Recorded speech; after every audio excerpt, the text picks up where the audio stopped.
Buying a home can often be the ultimate American dream, but not fully understanding how the process works, it can lead to a financial nightmare for some first-time home buyers. And joining us now is Ms. Sarita Battles. She is the head of community and affordable lending with Chase, and she's going to give us some helpful tips to help us navigate through some of those biggest money hurdles. Sarita, thank you so much for joining us.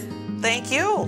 Yes, so you say the down payment isn't the biggest hurdle. So can you share some of the other costs that can lead to, as you say, a financial nightmare? I would say most often first-time home buyers come in and they think about the rate, and then they also think about the down payment. But there are also some other fees that they need to consider when purchasing a home. Those fees are application fee, processing fee, appraisal fees, in addition to title insurance. I would say a home buyer, like your home insurance that you have to also pay for, and then also inspection fees. Yeah, now do you have an idea of like how those individual fees, like what's the average cost of those individual fees? Your title insurance fees and your homeowner insurance fees can vary. And so it's hard for me to be able to say what's the average cost centered around that. But what I will encourage a first-time home buyer to make sure that they receive is when they're in that process.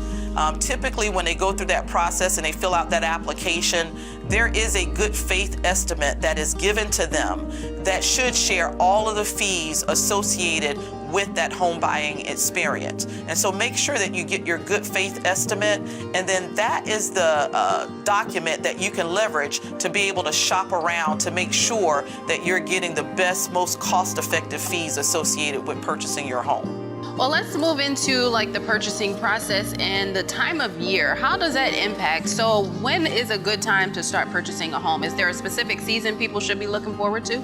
It is always a good time to purchase a home when you're financially prepared. I think oftentimes people wait on rates to either go down before they go out and start purchasing a home. But what I would encourage people to do and to know is that your rates can always be refinanced. But when you're prepared to buy a home, that is always a good time to go out and buy. Now, are there any other tools or resources that you can share to help those that are in the house hunting process right now? And so if you visit chase.com/afford, we have several tools and resources available for you. One of those tools is a podcast, and that's a beginner to buyer podcast that will enable you to listen to testimonials of individuals that have gone through the process and they really talk about their experience.